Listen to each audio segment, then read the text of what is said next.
आइए सुनते हैं आभूषण कहानी का शेष भाग। मंगला पाँव पैदल चली जा रही थी। एक बड़े ताल्लुकेदार की औरत के लिए यह मामूली बात ना थी।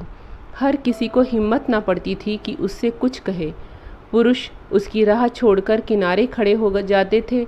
नारियां द्वार पर खड़ी करुण कौतूहल से देखती थी और आंखों से कहती थी, हाय निर्दयी पुरुष, इतना भी ना हो सका कि एक डोला पर तो बिठा देता। इस गांव से निकलकर वह उस गांव में पहुंची जहां शीतला रहती थी।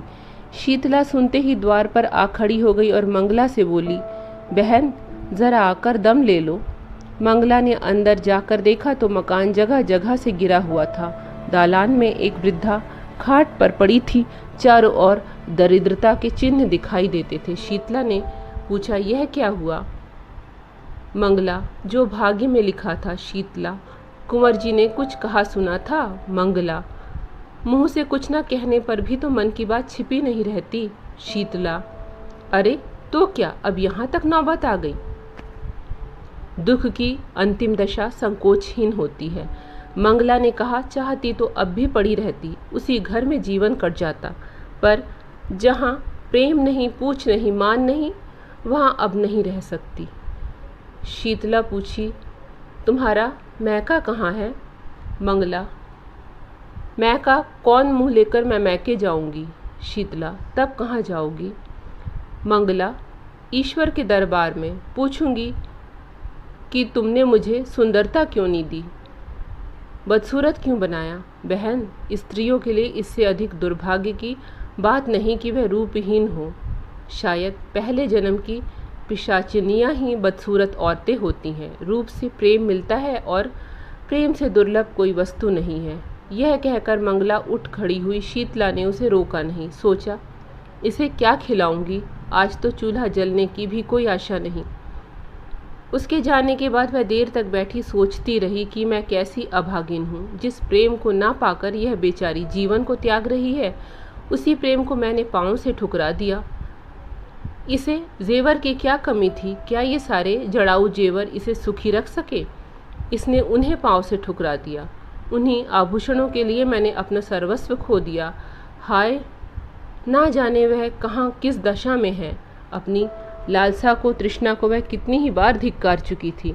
मंगला की दशा देखकर आज उसे आभूषणों से घृणा हो गई। विमल को घर छोड़े 2 साल हो गए थे। शीतला को अब उनके बारे में भांति भांति की शंकाएं होने लगी थी। आठों पहर उसके चित्त में ग्लानि और क्षोभ की आग सुलगा करती थी। देहात के छोटे मोटे जमींदारों का काम डांट डपट कर छीन झपट ही से चला करता है। विमल की खेती बेगार में होती थी। उसके जाने के बाद सारे खेत परती रह गए, कोई जोतने वाला ना मिला। इस ख्याल से साझे पर भी किसी ने ना जोता कि बीच में कहीं विमल सिंह आ गए तो साझेदार को अंगूठा दिखा देंगे। असामियों ने लगान ना दिया। शीतला ने महाजन से रुपए उधार लेकर काम चलाया। दूसरे वर्ष भी यही कैफियत रही। अब की महाजन ने रुपए नहीं दिए। शीतला के गहनों के सिर गई। दूसरा साल समाप्त होते होते घर की सब लेई पूंजी निकल गई। फाके होने लगे। बूढ़ी सास, छोटा देवर, ननद और आप, 4 प्राणियों का खर्च था। नाथ हित भी आते ही रहते थे। उस पर यह और मुसीबत हुई कि मैके में एक फौजदारी हो गई। पिता और बड़े भाई उसमें फंस गए। 2 छोटे भाई, 1 बहन और माता, 4 प्राणी और सर पर आ डटे। गाड़ी पहले मुश्किल से चलती थी, अब जमीन में धंस गई। प्रातःकाल से कलह आरंभ हो जाता। समधिन से साले बहनोई से गुथ जाते। कभी तो अन्न के अभाव से भोजन ही ना बनता, कभी भोजन बनने पर भी गाली गलौज के कारण खाने की नौबत ना आती। लड़के दूसरों के खेत में जाकर गन्ने और मटर खाते। बुढ़िया दूसरों के घर जाकर अपना दुखड़ा रोती और ठकुर सुहाती करती। पुरुष की अनुपस्थिति में स्त्री के मैके वालों का प्राधान्य हो जाता है। इस संग्राम में प्रायः विजय पताका मैके वालों ही के हाथ में रहती है। किसी भांति घर में अगर अनाज आ जाता तो उसे पीसे कौन? शीतला की माँ कहती, 4 दिन के लिए आई हूँ तो क्या चक्की चलाऊं? सास कहती, खाने की बेर तो बिल्ली की तरह लपकेंगी, पीसते क्यों जान निकलती है। विवश होकर शीतला को अकेले पीसना पड़ता। भोजन के समय वह महाभारत मचता कि पड़ोस वाले तंग आ जाते। शीतला कभी माँ के पैरों पड़ती, कभी सास के चरण पकड़ती, लेकिन दोनों ही उसे झिड़क देती। माँ कहती, तूने यहाँ बुलाकर हमारा पानी उतार दिया। सास कहती मेरी छाती पर सौत लाकर बिठा दी, अब बातें बनाती है। इस घोर विवाद में शीतला अपना विरह शोक भूल गई। सारी अमंगल शंकाएं इस विरोध अग्नि में शांत हो गई। बस यही चिंता थी कि इस दशा से छुटकारा कैसे हो। माँ और सास दोनों ही यमराज के सिवा और कोई उनका ठिकाना ना था, पर यमराज उनका स्वागत करने के लिए बहुत उत्सुक नहीं जान पड़ते थे। सैकड़ों उपाय सोचती, पर उस पथिक की भांति जो दिन भर चलकर भी अपने द्वार पर ही खड़ा हो, उसकी सोचने की शक्ति निश्चल हो गई थी। चारों तरफ निगाहें दौड़ाती कि कहीं कोई शरण का स्थान है, पर कहीं निगाह न जमती। एक दिन वह इसी नैराश्य की अवस्था में द्वार पर खड़ी थी। मुसीबत में, चित्त की उद्विग्नता में, इंतजार में द्वार से हमें प्रेम हो जाता है। सहसा उसने बाबू सुरेश सिंह को सामने से घोड़े पर जाते देखा। उनकी आंखें उसकी और फिर आंखें मिल गई। वह झिझक कर पीछे हट गई, गेवाड़े बंद कर लिए। कुंवर साहब आगे बढ़ गए। शीतला को खेद हुआ कि उन्होंने मुझे देख लिया। मेरे सिर पर साड़ी फटी हुई थी, चारों तरफ उसमें पेबंद लगे हुए थे। वह अपने मन में ना जाने क्या कहते होंगे। कुंवर साहब को गांव वालों से विमल सिंह के परिवार के कष्टों की खबर मिली थी। वह गुप्त रूप से उनकी कुछ सहायता करना चाहते थे, पर शीतला को देखते ही संकोच ने उन्हें ऐसा दबाया कि द्वार पर एक क्षण भी न रुक सके। मंगला के गृह त्याग के 3 महीने पीछे आज वह पहली बार घर से निकले थे। मारे शर्म के बाहर बैठना छोड़ दिया था। इसमें संदेह नहीं कि ठाकुर साहब मन में शीतला के रूप रस का आस्वादन करते थे। मंगला के जाने के बाद उनके हृदय में एक विचित्र दुष्कामना जाग उठी। क्या किसी उपाय से यह सुंदरी मेरी नहीं हो सकती? विमल का मुद्दत से पता नहीं। बहुत संभव है कि वह अब संसार में ना हो, किंतु वह इस दुष्कल्पना को विचार से दबाते रहते थे। शीतला की विपत्ति की कथा सुनकर भी वह उसकी सहायता करते हुए डरते थे। कौन जाने वासना यही वेश धरकर मेरे विचार और विवेक पर कुठाराघात करना चाहती हो। अंत को लालसा की कपट लीला उन्हें भुलावा दे ही गई। वह शीतला के घर उसका हालचाल पूछने गए। मन में तर्क किया, यह कितना घोर अन्याय है कि एक अबला ऐसे संकट में हो और मैं उसकी बात भी ना पूछूं। पर वहां से लौटे तो बुद्धि और विवेक की रस्सियां टूट गईं और नौका मोह वासना के अपार सागर में डुबकियां खा रही थी। आह, यह मनोहर छवि, यह अनुपम सौंदर्य! एक क्षण में उन्मत्तों की भांति बकने लगे। यह प्राण और यह शरीर तेरी भेंट करता हूँ। संसार हंसेगा, हंसे, महापाप है हो, कोई चिंता नहीं। इस स्वर्गीय आनंद से मैं अपने को वंचित नहीं कर सकता। वह मुझसे भाग नहीं सकती।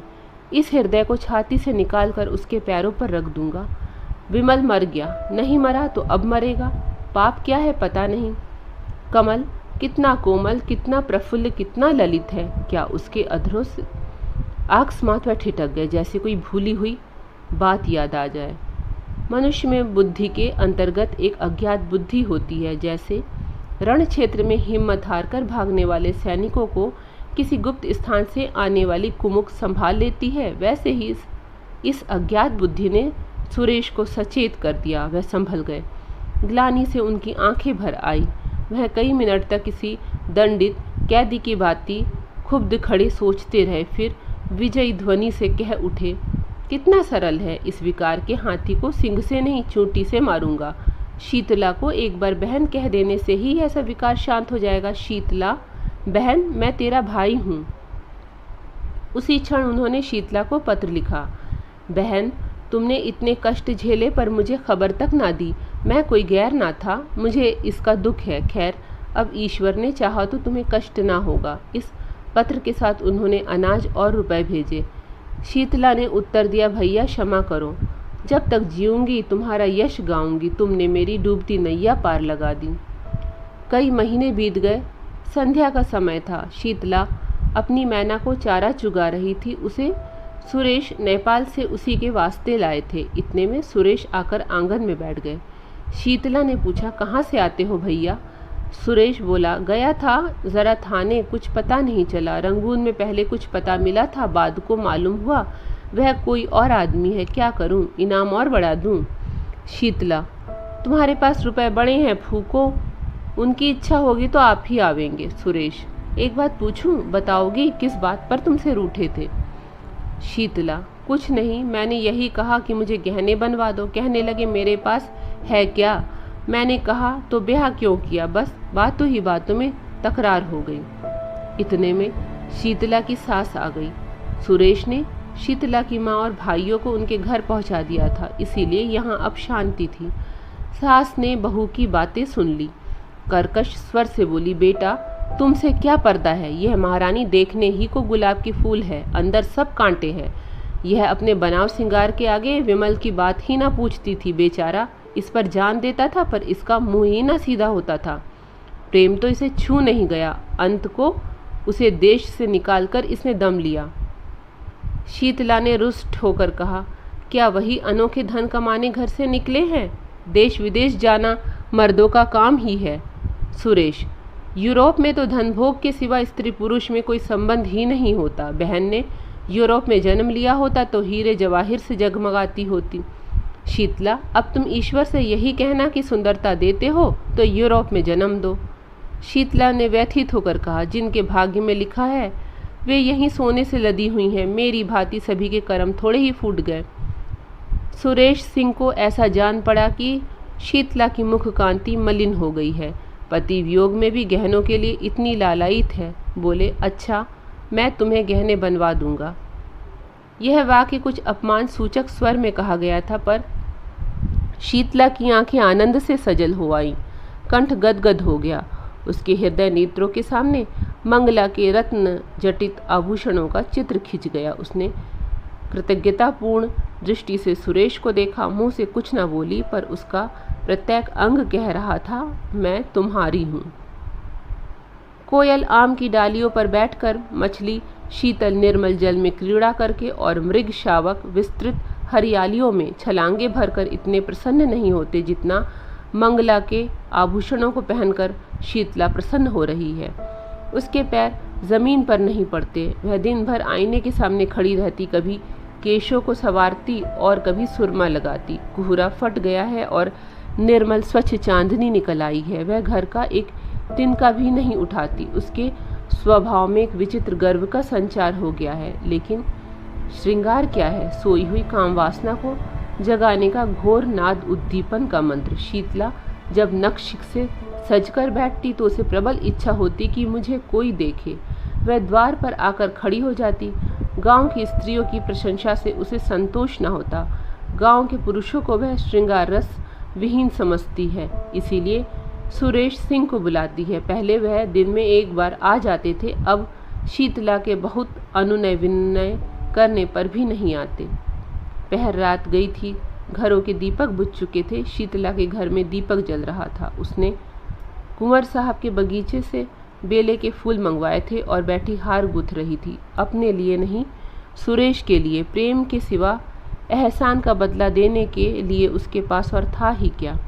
एकाएक कुत्तों के भूखने की आवाज़ सुनाई दी और दम भर में विमल सिंह ने मकान के अंदर कदम रखा। उसके हाथ में संदूक था, दूसरे हाथ में एक गठरी। शरीर दुर्बल, कपड़े मैले, दाढ़ी के बाल बड़े हुए, मुख पीला, जैसे कोई कैदी जेल से निकलकर आया हो। दीपक का प्रकाश देखकर वह शीतला के कमरे की तरफ चले। मैना पिंजरे में तड़फड़ाने लगी। शीतला ने चौंक कर सिर उठाया, घबरा कर बोली, कौन? फिर पहचान गई। तुरंत फूलों को एक कपड़े से छिपा दिया। उठ खड़ी हुई और सिर झुकाकर बोली, इतनी जल्दी सुध ली?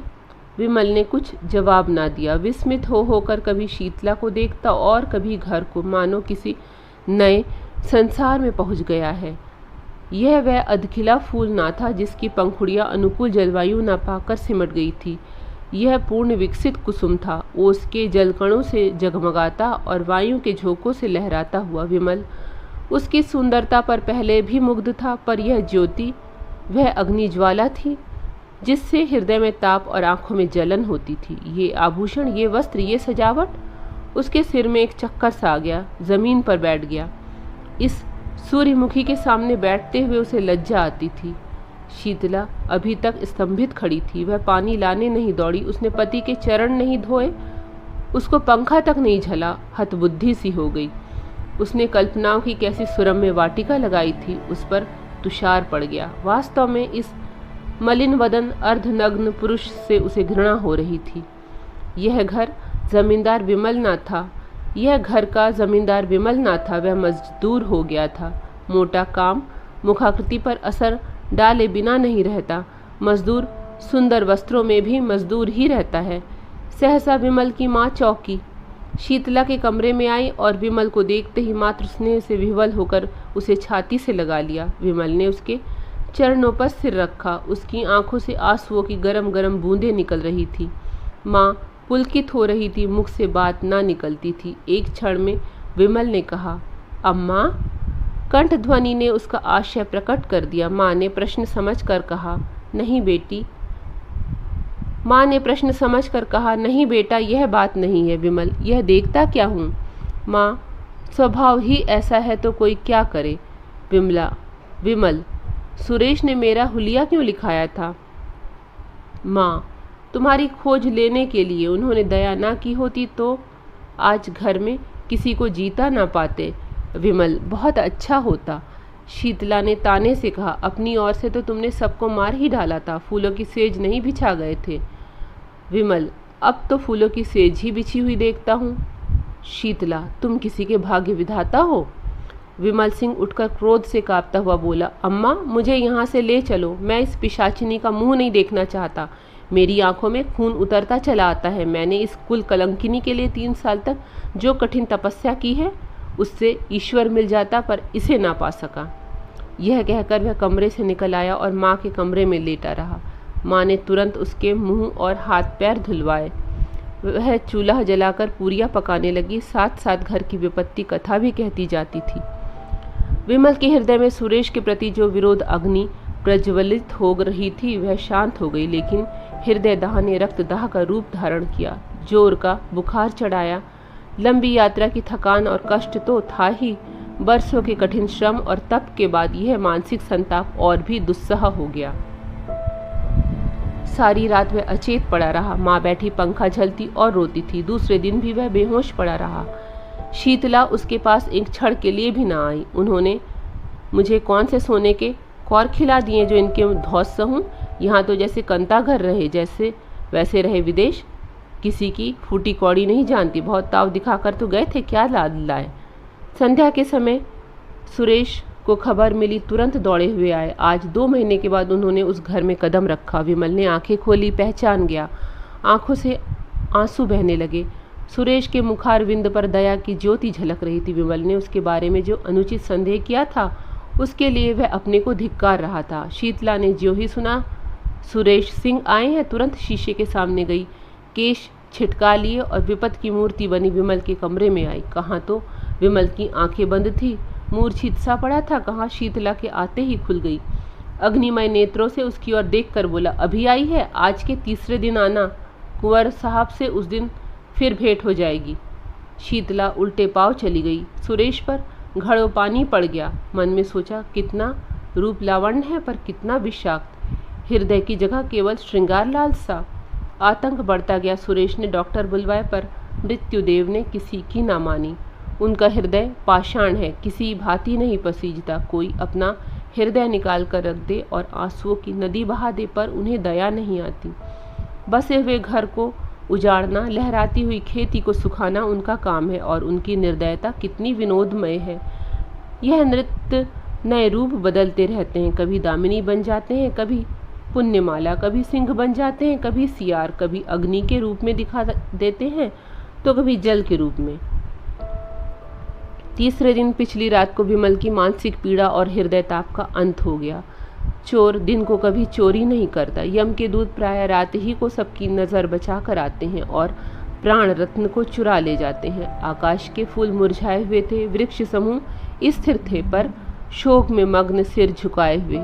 रात शोक का वाह रूप है, रात मृत्यु का क्रीड़ा क्षेत्र है। उसी समय विमल के घर से आर्तनाद सुनाई दिया, वह नाद जिसे सुनने के लिए मृत्युदेव विकल रहते हैं। शीतला चौंक पड़ी और घबराई हुई मरण शैया की ओर चली। उसने मृत देह पर निगाह डाली और भयभीत होकर एक पग पीछे हट गई। उसे जान पड़ा विमल सिंह उसकी ओर अत्यंत तीव्र दृष्टि से देख रहे हैं। बुझे हुए दीपक में से उसे भयंकर ज्योति दिखाई पड़ी। वह मारे भय के वहां ठहर न सकी। द्वार से निकल ही रही थी कि सुरेश सिंह से भेंट हो गई। कातर स्वर में बोली, मुझे यहाँ डर लगता है। उसने चाहा कि रोती हुई इनके पैरों पर गिर पड़ूं, पर वह अलग हट गए। जब किसी पथिक को चलते चलते ज्ञात होता है कि मैं रास्ता भूल गया हूँ तो वह सीधे रास्ते पर आने के लिए बड़े वेग से चलता है। झुंझलाता है कि मैं इतना असावधान क्यों हो गया। सुरेश भी अब शांति मार्ग पर आने के लिए विकल हो गए। मंगला की स्नेहमयी सेवाएं याद आने लगी। हृदय में वास्तविक सौंदर्योपासना का भाव उदय हुआ। उसमें कितना प्रेम, कितना त्याग, कितनी क्षमा थी। उसकी अतुल पति भक्ति को याद करके कभी कभी वह तड़प जाते। आह, कि मैंने घोर अत्याचार किया, ऐसे उज्जवल रत्न का आदर न किया। मैं यूं ही जड़वत पड़ा रहा और मेरे सामने ही लक्ष्मी घर से निकल गई। मंगला ने चलते चलते शीतला से जो बातें कही वे उन्हें मालूम थी, पर उन बातों पर विश्वास न होता था। मंगला शांत प्रकृति की थी, वह इतनी उच्चंडता नहीं कर सकती। उसमें क्षमा थी, वह इतना विद्वेष नहीं कर सकती। उसका मन कहता था वह जीती है और कुशल से है। उसके मैके वालों को कई पत्र लिखे, पर वह व्यंग और कटु वाक्यों के सिवा और क्या रखा था। अंत में उन्होंने लिखा, अब उस रत्न की खोज में स्वयं जाता हूँ, या तो लेकर ही आऊँगा या कहीं मुंह में कालिख लगाकर डूब मरूंगा। इस पत्र का उत्तर आया, अच्छी बात है, जाइए, पर यहाँ से होते हुए जाइएगा। यहाँ से भी कोई आपके साथ चला जाएगा। सुरेश सिंह को इन शब्दों में आशा की झलक दिखाई दी। उसी दिन प्रस्थान कर दिया, किसी को साथ नहीं लिया। ससुराल में किसी ने उनका प्रेममय स्वागत नहीं किया। सभी के मुंह फूले हुए थे। ससुर जी ने तो उन्हें पति धर्म पर एक लंबा उपदेश दिया। रात को जब भोजन करके लौटे तो छोटी साली आकर बैठ गई और मुस्कुरा कर बोली, जीजा जी, कोई सुंदरी अपने रूपहीन पुरुष को छोड़ दे, उसका अपमान करे तो आप उसे क्या कहेंगे? सुरेश ने गंभीर स्वर से कहा, कुटिला साली। और ऐसे पुरुष को जो अपनी रूपहीन स्त्री को त्याग दे? सुरेश, पशु। साली, और जो पुरुष विद्वान हो? सुरेश, पिशाच। साली हंसकर, तो मैं भागती हूँ, मुझे आपसे डर लगता है। सुरेश, पिशाचों का प्रायश्चित भी तो स्वीकार हो जाता है। साली, शर्त यह है कि प्रायश्चित सच्चा हो। सुरेश, यह तो अंतर्यामी ही जान सकते हैं। साली, सच्चा होगा तो उसका फल भी अवश्य मिलेगा, मगर दीदी को लेकर इधर ही से लौटिएगा। सुरेश की आशा नौका फिर डगमगाई। गिड़गिड़ा कर बोले, प्रभा, ईश्वर के लिए मुझ पर दया करो, मैं बहुत दुखी हूँ। साल भर से ऐसा कोई दिन नहीं गया कि मैं रोकर ना सोया हूँ। प्रभा ने उठकर कहा, अपने किए का क्या इलाज, जाती हूँ, आराम कीजिए।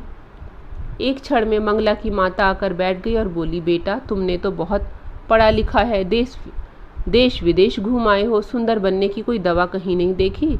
सुरेश ने विनय पूर्वक कहा, माता जी, अब ईश्वर के लिए और लज्जित ना कीजिए। माता, तुमने तो मेरी प्यारी बेटी के प्राण ले लिए, मैं क्या तुम्हें लज्जित करने से भी गई? जी में तो था कि ऐसी ऐसी सुनाऊंगी कि तुम भी याद करोगे, पर मेहमान हो, क्या जलाऊं, आराम करो।